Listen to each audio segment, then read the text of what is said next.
8. अर्श, ये कुछ महीने पहले की बात है।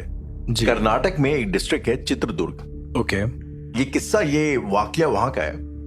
वहां पे एक घर के अंदर जो है 5 कंकाल बरामद हुए all of a sudden. Recent का ही किस्सा है शायद। रिसेंट का किस्सा है जी। कहते हैं कि वहां पे एक फैमिली रहती थी, जिसमें फैमिली के वहां पे ज्यादातर के बड़े बुजुर्ग किस्म के लोग रहते थे, जो कि 80 या 90 के बीच के लोग थे।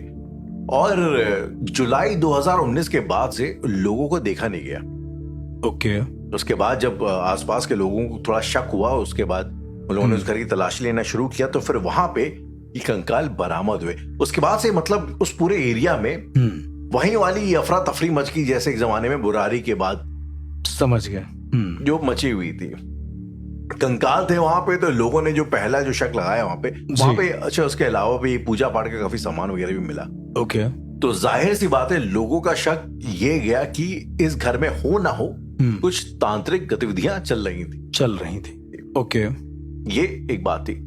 तो जब इस किस्म के वाकये, इस किस्म के हादसे आते हैं जानकारी में, तो एक इंसान हमेशा ये सोचने को मजबूर हो जाता है कि ये आखिरकार, अच्छा, हम लोग अक्सर घोरियों के बारे में भी डिस्कशन करते हैं। एग्जैक्टली। और वहां पे भी हम लोग ने अक्सर देखा है कि वो लोग का कभी कपाल में, कभी बाकी हड्डियों के साथ कोई ना कोई साधना करते हैं। स्कल देखते हैं ह्यूमन बॉडी से रिलेटेड बहुत सारी चीजें देखते हैं। जी, ह्यूमन एनाटॉमी से रिलेटेड जी हर चीज के साथ कुछ ना कुछ होता है, स्पेशली स्केलेटन के साथ, ओके, स्कल के साथ। ठीक है। मेरा और मुझे लगता है हमारी कई ऑडियंस के शायद जहन में ये बात चलती होगी, घूमती होगी जी, कि कंकालों का और तंत्र विद्या का आपस में कनेक्शन क्या है। कंकालों का और तंत्र विद्या का आपस में कनेक्शन क्या है? सवाल बहुत अच्छा है राहुल, लेकिन अगर आप पैरानॉर्मल के सबसे पहले एपिसोड पर जाएंगे, जो हमने इंडियन पैरानॉर्मल पॉडकास्ट शुरू करा था, मैंने आपको बताया था कि हमारा बॉडी एक इंस्ट्रूमेंट है, राइट? एक मैकेनिक्स है, और जो उसमें ऊर्जा आती है उसके जरिए हमारी बॉडी चल पाती है, संचार होता है, देन हम लोग कुछ बोल पाते हैं, कह पाते हैं या सोच पाते हैं। द मोमेंट मैं आपसे कहता हूं कि हमारा जो बॉडी है ये एक इंस्ट्रूमेंट है, तो जाहिर सी बात है कि मरने के बाद जो इंसान के शरीर का ढांचा होता है, स्केलेटन, कंकाल, वो भी एक तरीके का इंस्ट्रूमेंट होगा, राइट? ओके। ऐसा प्राचीन ग्रंथ कहते हैं, ऐसे प्राचीन साधुओं का मानना है कि हमारे शरीर में इतनी ऊर्जा होती है कि हम अपने शरीर में किसी की भी चेतना को बुला सकते हैं, किसी की भी कॉन्शियसनेस को बुला सकते हैं। मैं इसको और क्लियर करता हूं।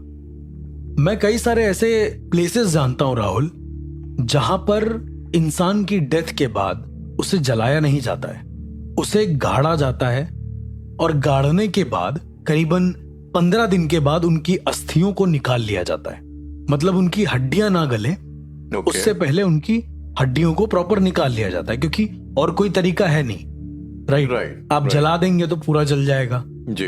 आप सिर्फ मिट्टी में जब तक उसको गाड़ेंगे नहीं, तब तक आपको बाकी चीजें नहीं मिलेंगी, क्योंकि कीड़े मकोड़े सारा मांस खा जाते हैं शरीर का, ठीक है? फिर उस कंकाल से, वो जो हमें कंकाल मिला है, उसमें प्राण प्रतिष्ठा करके, मंत्रोच्चारण करके कई सारी चीजें होती हैं, जिसे नागा साधु या जो बहुत सिद्ध अघोरी होते हैं कंकाल तंत्र कहते हैं। शायद आप ये वर्ड मेरे मुंह से पहली बार सुन रहे हो। एग्जैक्टली, ये कंकाल तंत्र क्या होता है? देखिए, कंकाल खुद में अपने आप में एक तंत्र है, लेकिन कंकाल के तंत्र का अपना एक बहुत बड़ा योगदान है। राहुल, आपने बहुत सारी प्राचीन कहानियां सुनी होंगी, जिसमें इंद्र जी का जो वज्र था वो महर्षि दधीची की अस्थियों से बना था, राइट? उन्होंने अपना शरीर त्याग कर दिया था, करके उन्होंने इंद्र को दिया। एग्जैक्टली। तो काफी उन्होंने साधना करके अपने शरीर को बहुत मजबूत बनाया था। एग्जैक्टली। तो कहा जाता है कि हम अपने जीवन काल में जितना भी काम करते हैं राहुल, एक मैं आपको और जितने भी हमारे लिसनर हैं उनको एक बहुत अजीब सी बात बताने वाला हूं कि जब इंसान मर जाता है, लेट सपोज आप किसी ऐसी आत्मा से परेशान हैं या पीड़ित हैं जी, जो आपके नोन में है कोई, लेकिन उसकी अस्थियों का कोई अंश आपके पास है, तो वो आपको परेशान नहीं कर सकता, वो आपको मार नहीं सकता। ओके। मैं और थोड़ा इसको फिक्शनल वे में बताता हूं। उदाहरण के तौर पे लेट सपोज मेरी किसी ए नाम के पर्सन से दुश्मनी है, ठीक है? उसके बाद जीवन काल रहते रहते उसने कुछ नहीं किया, मरने के बाद उसने ये सोचा है कि वो मुझे कुछ करेगा, लेकिन उसके मरने के बाद उसकी जो अस्थियां हैं या फिर उसकी जो हड्डियां हैं उसका कोई अंश मेरे पास है। ये एक फिक्शनल चीज मैं आपको बता रहा हूं, उसका कोई अंश मेरे पास है। ओके। तो अगर वो भूत प्रेत ब्रह्म राक्षस किसी भी रूप में मेरे पास आता है मुझे हार्म पहुंचाने, तो वो नहीं पहुंचा पाएगा, क्योंकि उसके शरीर से जुड़ी जो अस्थियां हैं वो आज भी मेरे पास है। इसको थोड़ा और इन डिटेल में समझते हैं। आपने कई सारी मूवीज में देखा होगा राहुल कि कंक्लूजन में ये होता है कि इस आत्मा का शरीर जहां पर है या कंकाल जहां पर है उसे जला दो, ये आत्मा मुक्त हो जाएगी। कई बार आपने देखा होगा। जी, बहुत सिंपल सा कॉन्सेप्ट है। तो क्या इसका मतलब ये नहीं हम ले सकते कि कंकाल से आत्मा जुड़ी होती है? Possibly. Also Indian paranormal podcast में मैंने एक एंटिटी का जिक्र किया था जिसे हम किचकंडी कहते हैं। जी। और उस किचकंडी की आत्मा अपने ही शरीर के एक पार्ट से जुड़ी होती है। राइट, जिस पार्ट को तांत्रिक संभाल कर रखते हैं। ये सेम वैसा ही है जैसे हमने किसी डायन की चोटी काट ली और उसको अपने पास रख लिया। राइट, अब वो डायन हमारे काबू में है। ये सेम वैसा ही है। ओके। मैं आपको और थोड़ा पब्लिक को समझाने के लिए बताता हूं। रजरप्पा छिन्न मस्तका महाशमशान में आता है वो भी, जैसे मणिकर्णिका है, जैसे उज्जैन का शमशान है, उस तरीके से रजरप्पा जो झारखंड में है वो भी बहुत ज्यादा जागरूक शमशानों में आता है, महाशमशानों में। वहां पर कुछ ऐसे अघोरी हैं जिन्होंने कंकाल भैरव को साध रखा था। कंकाल भूत भैरव, ये भी एक तरीके के पूज्य कह सकते हैं कि भगवान होते हैं। भैरव भगवान के बारे में हमने बहुत सुना है जी। वहां जो साधु होते हैं वो किसी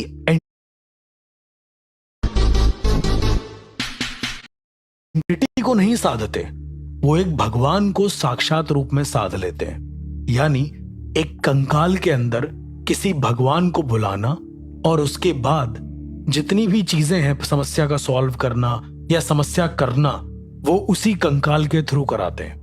राइट। क्या कभी आपने, जितने भी हम हॉरर शोज देखते हैं या फिर कुछ ऐसा करते हैं, आपने बहुत सिग्निफिकेंट रूप में देखा होगा कि कंकाल जिक्र बहुत आता है, जहां पर कंकाल की खोपड़ी में कोई इंसान खाना खा रहा है जी, उसमें डाल के खून पी रहा है। एग्जैक्टली, जहां पर कोई जो जॉइंट वाली हड्डियां होती हैं जी, उनको लेकर कोई लकीर बना रहा है। राइट। तो ऐसा कहा जाता है कि इंसान के मरने के बाद करीबन 41 दिन तक, जब तक स्पिरिट ऊपर नहीं जाती है, तब तक उन हड्डियों में इतनी ताकत होती है कि वो किसी भी एंटिटी को अपने बस में कर सकती है। किसी भी एंटिटी नॉट दैट कि वो हड्डी जिसकी थी ना, बिल्कुल नहीं। ये मेरी आंखों देखी बात है राहुल। ओके। अब कितना सच है कितना नहीं ये मुझे नहीं पता। मैंने अपनी आंखों से देखा कि एक घर में मुंजा था। ठीक है। ओके। मुझे पता था कि उस घर में मुंजा है, लेकिन मुंजा उस घर के लोगों को कुछ कर नहीं पाता था। और जब मैंने और ज्यादा रिसर्च करी, लोगों के उससे सुना, तो मुझे पता चला कि वो एक बाबा के पास जाते हैं उनके घर वाले, क्योंकि मुंजा तो घर छोड़ नहीं सकता और ना छोड़ने देगा, ये भी एक चीज है। राइट। तो उनके जो घर वाले हैं वो एक सिद्ध तांत्रिक के पास जाते हैं और उन सिद्ध तांत्रिक ने एक ऐसी अस्थि दी है, एक ऐसी हड्डी दी है उनको जो मुंजा को दूर रख सकती है। अब ये थोड़ा इंटरेस्टिंग हो जाता है। मुंजा को दूर रख सकती है। ओके। जब और ज्यादा इन डेप्थ में मैंने जानने की कोशिश करी अपने गुरु से जी, तो उन्होंने बताया कि मुंजा को दूर रखने का एक उपाय है। नुकसान पहुंचाएगा वो तुमको, फॉर श्योर नुकसान पहुंचाएगा, लेकिन उससे बचने का एक और तरीका है। शायद अभी तक जितने भी एपिसोड करते हुए आ रहे हैं, लोगों के दिमाग में ये होगा कि मुंजा से बचना मतलब इम्पॉसिबल। मेरे भी दिमाग में वही था, ब्रह्म राक्षस और मुंजा मतलब एग्जैक्टली खत्म। पर ऐसा कहा जाता है कि जिस इंसान की मौत रविवार को होती है, इसका सिग्निफिकेंस क्या है वो मैं आपको बताऊंगा। जिस इंसान की मौत रविवार को शाम ढलने के बाद होती है, उस इंसान की अस्थियों में इतनी ताकत होती है कि वो किसी भी ऊर्जा को रोक सकती है, like a Lakshman rekha. Okay.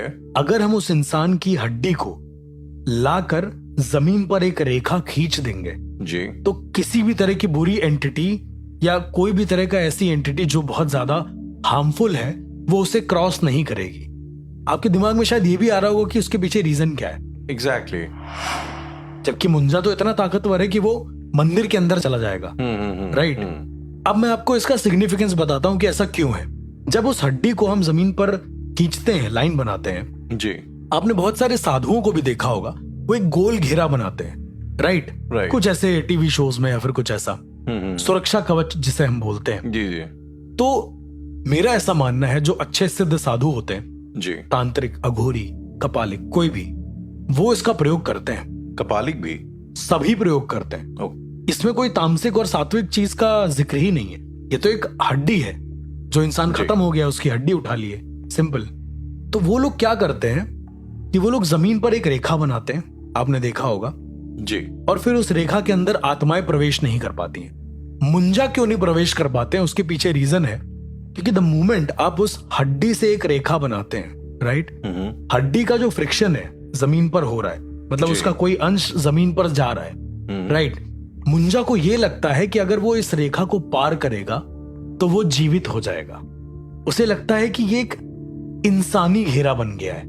उसे लगता है कि ये एक ऐसा घेरा है, ये एक ऐसी हड्डी है इनफैक्ट, जो उसे इंसानी भावनाओं में फंसा सकती है। मुझे ऐसा लगता था अर्श कि मुंजा इंसान बनना चाहता है वापस। जी नहीं, बिल्कुल नहीं, बिल्कुल नहीं। कोई भी एंटिटी अपनी जिंदगी में वापस तो आना चाहती है, पर एट द सेम टाइम उसको ये रियलाइजेशन होता है कि वो एंटिटी है और वो एक आम इंसान से ज्यादा पावरफुल है। ऑल्सो इफ कोई एंटिटी उस रेखा को क्रॉस करती है तो कहा जाता है कि करीब 2 पहर तक, दोपहर नहीं बोल रहा हूं मैं, 2 पहर, 1 पहर 2 पहर, ठीक है, 2 पहर तक उस एंटिटी की ताकत कमजोर हो जाती है। वो थोड़ी देर के लिए वीक पड़ सकता है। इसे मसानी हड्डी भी कहते हैं। मसानी हड्डी, मसान की हड्डी, मसान की हड्डी, मतलब एक ऐसी हड्डी जो किसी रीसेंट मरे हुए इंसान के शरीर की हो।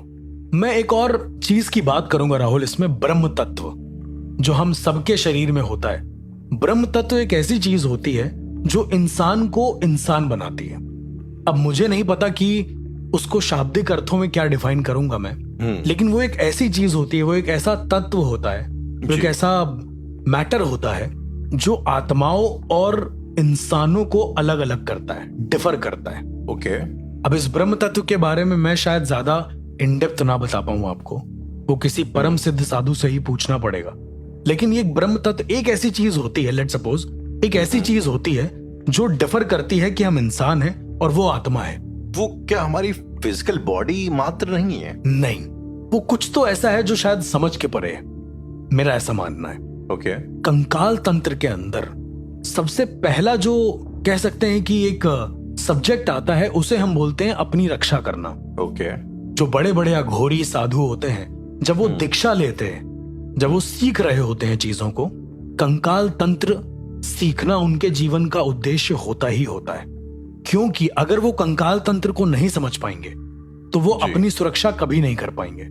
राहुल, मैंने शव साधना के बारे में बात करा था जी, राइट, जिसमें एक शव के ऊपर बैठ के हम पूजा करते हैं। साधना, वो आई थिंक अघोर का आखिरी स्टेज होता है, एक चरण होता है, एक 10वां चरण होता है, 10वां चरण होता है, जहां पर एक अघोरी को ये समझ में आ जाता है कि वो इस दुनिया के तत्वों से जुड़ा नहीं है, ठीक है।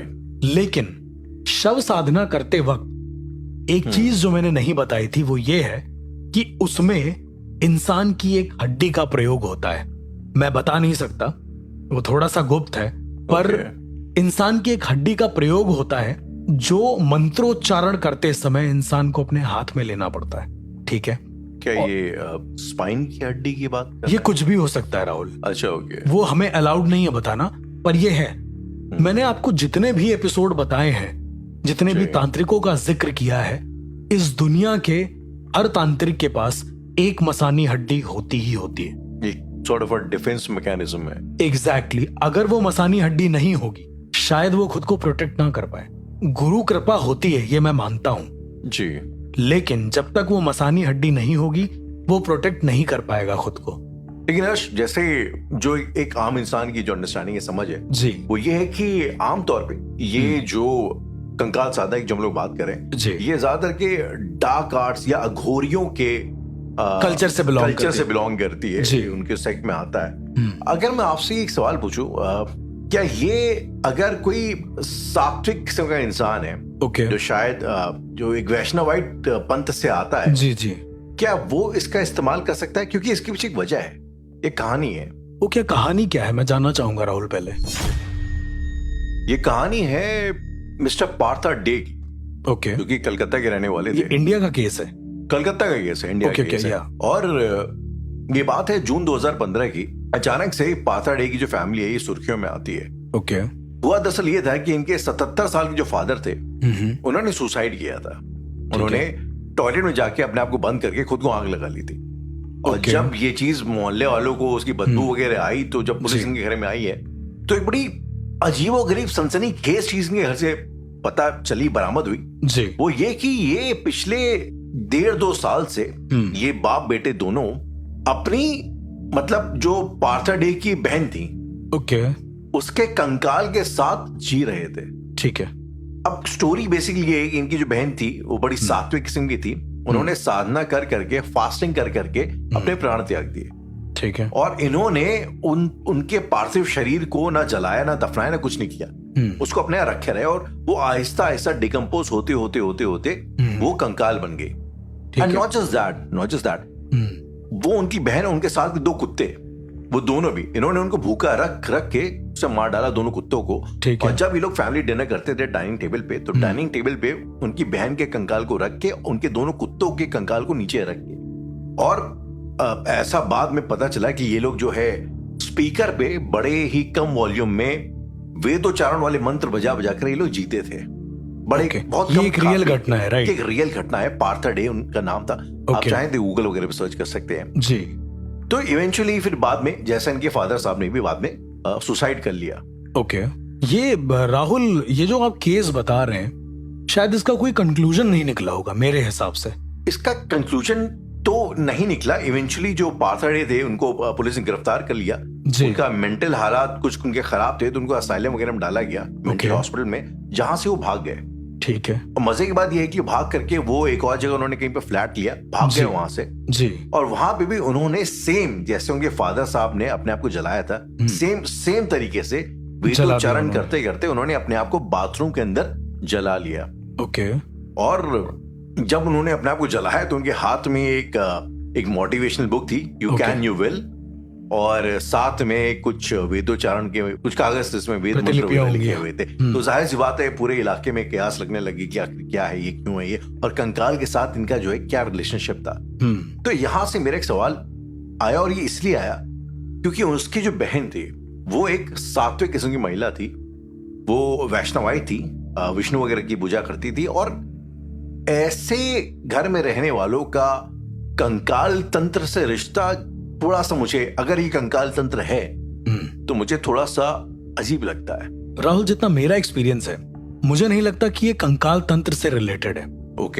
उसका रीजन ये है, अगर आप बोल रहे हैं कि एक वैष्णवाइट हैं, कि वैष्णव संप्रदाय से जुड़े हुए हैं जी, मैं आपको एक बहुत सीधी सी चीज बताता हूं कि वो लोग इसे नहीं यूज कर सकते। एग्जैक्टली जैसा मुझे लगता था, यूज ही नहीं कर सकते, क्योंकि मैं ये नहीं कहता कि एक तामसिक पद्धति है, पर वैष्णव संप्रदाय में ऐसा नहीं है। किसी भी आप धर्मगुरु से अगर पूछेंगे वैष्णव संप्रदाय के बारे में जी, तो वो इस तरह की चीजें नहीं बताएगा कभी। एग्जैक्टली हाँ, वामाचार मार्गी से अगर पूछेंगे, किसी वामाचार आचार्य से पूछेंगे जी, तो वो आपको जरूर बोलेगा कि हाँ, इसका यूज हो सकता है। ये हो सकता है कि वो वैष्णव संप्रदाय की आड़ लेकर किसी अघोर पंथ या फिर किसी वामपंथ, जो इस तरह के पंथी लोग होते हैं जो बहुत ज्यादा तामसिक पद्धति में रहते हैं, वही ये काम कर सकते हैं। किसी एक वैष्णव संप्रदाय वाले की इतनी कह सकते हैं कि अंदर से इच्छा ही नहीं होगी ये सब करने की, क्योंकि वैष्णवी तो वैसे भी नहीं खाते ये सब। मांस वास उनके लिए बहुत अजीब सी चीज हो जाता है। माँ बगलामुखी की साधना के बारे में मैंने आपको एक बार बताया था, राइट? जी बिल्कुल, हाँ जी। वो भी दोनों तरीके से होती है, वाम मार्गी भी होती है, वो नॉर्मल तरीके से भी होती है, सात्विक तरीके से भी। और दोनों ही साधना, दोनों ही जो परिणाम देती है वो भी खतरनाक देती है। लेकिन सात्विक साधना में भी बगलामुखी की ऐसे इतनी ज्यादा खतरनाक चीजों का यूज नहीं होता है। तो जब एक उच्च लेवल की जो साधनाएं होती हैं जब उनमें कंकाल तंत्र का प्रयोग नहीं हो रहा है, तो आई डोंट थिंक सो कि ये कंकाल तंत्र से रिलेटेड है। हाँ, मैं ये जरूर कह सकता हूं कि उनके कोई आचार्य रहे होंगे जो कंकाल तंत्र का उपयोग करते होंगे, उनके अंडर में ये लोग होंगे जो वैष्णव होंगे। ये ऑप्शन हो सकता है। ओके। क्योंकि द मोमेंट आपने मुझे बताया कि वो कंकाल को रख के बकायदा वैसे ही रखते हैं, एक प्रयोग होता है राहुल, मैं उस प्रयोग का नाम नहीं लूंगा। उस प्रयोग में इंसान मरे हुए लोगों से बात कर सकता है। ओके। पर उसके लिए एक पूरा कंकाल चाहिए होता है उन्हें। वो अपने पूर्वजों से बात कर सकता है, पर उसके लिए उसे पूरा कंकाल चाहिए, एकदम साबुत। उस कंकाल पर कोई भी हानि नहीं होनी चाहिए। एक और चीज मैं आपको बताता हूं, जब आप किसी इंसान को जमीन में गाड़ते हैं और उसके बाद उसे निकालते हैं, तो उसके कंकाल में थोड़ी बहुत क्षति होती है। बिल्कुल। मिट्टी के कारण डिकम्पोजिशन होता है। एक ऐसी जगह है इंडिया में, बहुत नोन जगह है, मैं आपको नाम नहीं बताऊंगा, फिर कभी बताऊंगा। इवन मैं डिस्क्लोज नहीं कर सकता। कुल मिला के बात ये, जहां पर इंसान खुद अपने आप से खुद की बलि देता है। ये जगह, ये प्रैक्टिस अभी भी हो जगह? बिल्कुल, अभी भी होती है। मैं अपनी आंखों से देख चुका हूं इसे, पूरा प्रोसेस देख चुका हूं। इवन बहुत से ऐसे साधक हैं जो देख चुके हैं, और ये नॉर्मल है। लेकिन Rahul, let me tell you one thing, ये सीधा कंकाल तंत्र से जुड़ा है। क्योंकि जो इंसान स्वेच्छा से अपने शरीर का त्याग करता है ताकि उसके शरीर की जो अस्थियां हैं वो दूसरा साधक यूज कर सके किसी अच्छे काम के लिए, जैसा कि दधीची ने किया था। एग्जैक्टली। और उस इंसान की अस्थियां अनंत काल तक सही रहती हैं। ये भी एक पॉइंट है। ओके। राहुल, कुछ ऐसे साधक रहे हैं, कुछ ऐसे दशनामी साधु रहे हैं। दशनामी साधु एक प्रकार होता है साधुओं का, जो त्रिजटा घोरियों के बराबर होता है। ओके। जिन्होंने, आपने बहुत सारे केसेस ऐसे भी सुने होंगे जहां पर बहुत सारे साधुओं ने एक साथ अपनी जान दे दी थी बनारस में। जी। वो दशनामी साधु थे। उनको बहुत ज्ञान होता है, बहुत ज्यादा ज्ञान होता है। जो बड़े बड़े अघोरी होते हैं वो उनसे गले मिलते हैं, चाहे वो उनके गुरु हो या ना हो, फिर भी उनसे गले मिलेंगे। दशनामी साधु जो होते हैं वो इस तरह के होते हैं कि अगर वो स्वेच्छा से अपनी बलि देते हैं जी। एक मंदिर है, माँ का ही मंदिर है, वहां पर इंसान खुद मरता है, कहता है कि मुझे अपनी बलि देनी मुझे अपनी। उसका जीवन भी खत्म होने ही वाला होता है एक तरीके से। अब या फिर वो समर्पण कर देता है, अपना आत्मसमर्पण जिसको बोलते हैं जी। और वो ये कहकर मरता है, ये संकल्प लेकर मरता है कि मेरी अस्थियों का इस्तेमाल जब तक अच्छे काम के लिए होगा तब तक मेरी अस्थियां सही रहेंगी, सुरक्षित रहेंगी, जो हड्डियां हैं मेरी। जी जी। और उसके बाद वो इंसान मरता है, उसको वैसे ही छोड़ दिया जाता है खुले में। ये मैं आपको प्रोसीजर बता रहा हूं छोटा सा।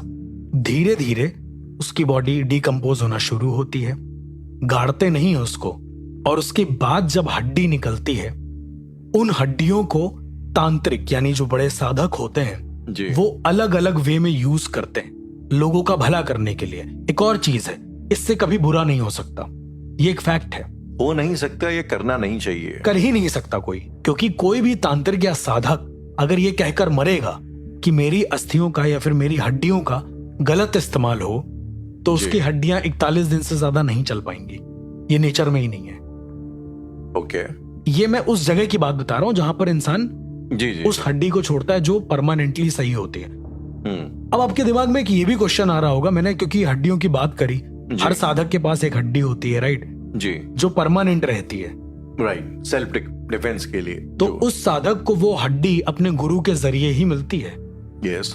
ये पीढ़ियों से चलता आता है राहुल। वो जो गुरु होता है वो अपने शिष्य को देता है, शिष्य किसी और को देता है, लेकिन वो हड्डी जो होती है एक दशनामी साधु की ही होती है। ये भी मैं आपको बता दूं। अब ये मेरा अपना पर्सनल एक्सपीरियंस है। ओके। लोगों को समझने में, चीजों को जानने में शायद लाखों मत हो सकते हैं इसके पीछे। ये मैं अपनी एक चीज बता रहा हूं कि कंकाल तंत्र में ये भी यूज होता है। एक राहुल, मैं आपको साधक का केस बता रहा था, राइट? आपकी कहानी के बाद आपकी कहानी हुई और इस कहानी से मुझे ये समझ में आया कि आपने जितनी भी चीजें बताई हैं, ये एक ऐसा कंकाल तंत्र का उपयोग था जिसमें इंसान को अमरता मिलती है। अगर ये कंकाल तंत्र का उपयोग था तो, अगर ये था तो लेकिन जिस हिसाब से आप बता रहे हैं, मुझे नहीं लगता कि वो अमरत्व को प्राप्त कर पाएंगे, क्योंकि अमरत्व प्राप्त करना आज की डेट में इम्पॉसिबल है। कई तरीके हैं, आप उन तरीकों तक पहुंचेंगे, लेकिन वहीं तक पहुंचते पहुंचते आपका अंत हो जाएगा। ये प्रकृति के नियमों के खिलाफ है। कंकाल तंत्र की ऐसी 6 चीजें हैं राहुल, जिसके जरिए इंसान अमरता को प्राप्त कर सकता है, लेकिन अपने जीवन काल में कर नहीं पाता। हजारों साधुओं ने परकाया प्रवेश करा है राहुल, सिर्फ अमरत्व प्राप्त करने के लिए, कंकाल तंत्र का उपयोग करते करते, पर ऐसा हो नहीं पाया है।